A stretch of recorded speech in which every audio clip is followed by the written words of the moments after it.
I'm here today to share with you the reality of the horrific human rights abuses in Saudi Arabia. While the Saudi officials promote a false image of reform to the outside world, the reality inside the country is the exact opposite. In Saudi Arabia, there is no freedom of speech and no human rights. Any critical voices are brutally repressed in the country. This has gotten much worse under the regime of the Crown Prince Mohammed Bin Salman, also known as MBS, who targets not only known journalists like the case of Jamal Khashoggi, as we all know, but even everyday people expressing themselves anonymously on social media. Life in Saudi Arabia has become a lot more restrictive, brutal, and barbaric than any time before. For simply tweeting, retweeting, or liking a tweet, thousands of people have been spied on, imprisoned, tortured, and disappeared on a daily basis. People have been sentenced haphazardly to decades in prison, like my brother, Abdulrahman al-Sadhan, who was sentenced to 20 years last year. And recently, PhD student Salma al-Shihab, who was sentenced to 34 years, and academic Noura al-Qahtani, who was sentenced to 45 years, all followed by the same number of years of travel bans. Their families cannot speak up and are often threatened or placed on travel ban themselves. Since we were kids, my brother Abdulrahman was known for his great sense of humor. He always brought us joy and laughter. He also had a great sense of caring and compassion. As a kid, he used to rescue animals and care for them.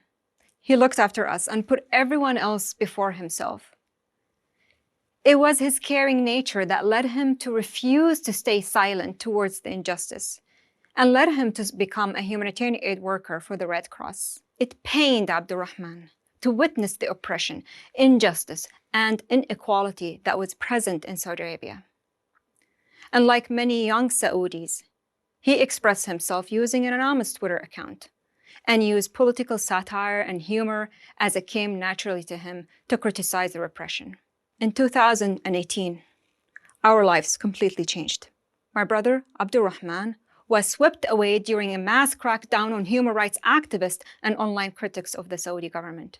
He was kidnapped from the Red Cross office in Riyadh without a warrant.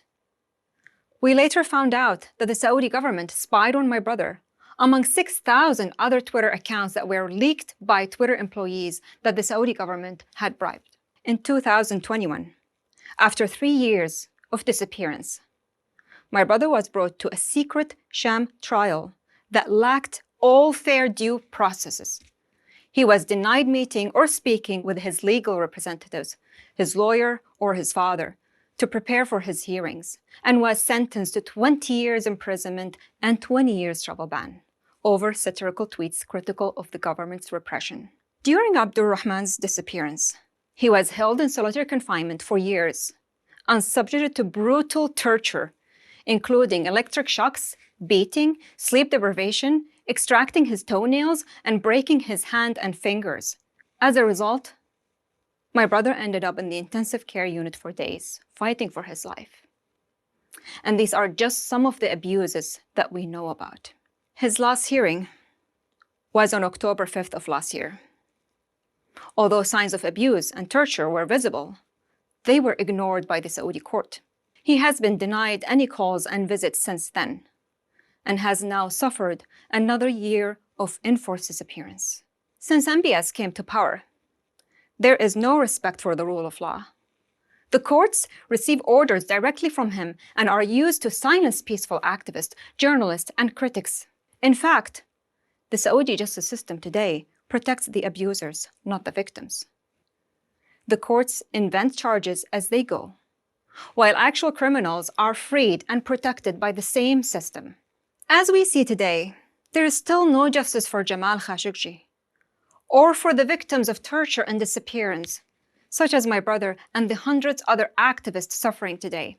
Instead, Jamal Khashoggi's killers, Saud al-Qahtani, and the rest of the hit squad that carried out his brutal murder are currently protected by the same Saudi regime, hiding in luxury villas in Riyadh. This also includes the Saudi spies who are wanted by the FBI for hacking Twitter, and are responsible for my brother's disappearance and many other activists like him. They are not only sheltered by the Saudi regime, but also are holding government positions very close to MBS. There are no real reforms in Saudi Arabia. The Saudi regime has been whitewashing its abuses by fake advertisements of reform and entertainment events. As all these human rights abuses are happening, we watch sports stars who take their own freedom and democracy for granted compete in golf, football, and Formula One for Saudi blood money, only to help the Saudi regime whitewash its abuses of murder and torture of innocents. For example, when my brother was sentenced to 20 years last October, the Saudi takeover of Newcastle United, a major football club in the UK, was announced just a few hours later. Another example is the LIV golf tournament backed by the Saudi Public Investment Fund, yet another desperate attempt to cover up horrifying Saudi human rights abuses. While there is no real accountability for the Saudi regime's human rights abuses, this has led to increased abuses under the world's watch. The repression is not just in Saudi Arabia. It extended to those living outside of the country, as world leaders have eased their diplomatic isolation of the Saudi regime and have turned a blind eye to these abuses, to the point that it is even affecting their own citizens. MBS's regime has become a lot more emboldened to commit more abuses and threaten freedom and democracy everywhere. The Saudi regime is determined to silence every voice of truth and is targeting and threatening activists and relatives of victims who dare to speak out. Myself, an American citizen, and other activists who are citizens and residents of democratic countries receive threats on a daily basis from Saudi agents.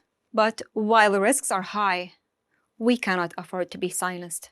Now more than ever, victims are fleeing Saudi Arabia and taking the risk to speak up. We need your help to deliver our voices to world leaders.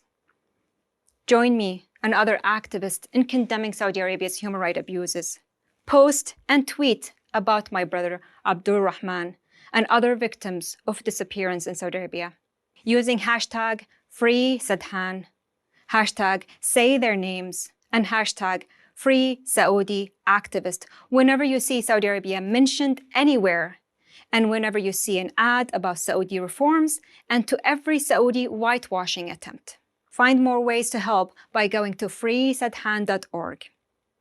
Thank you.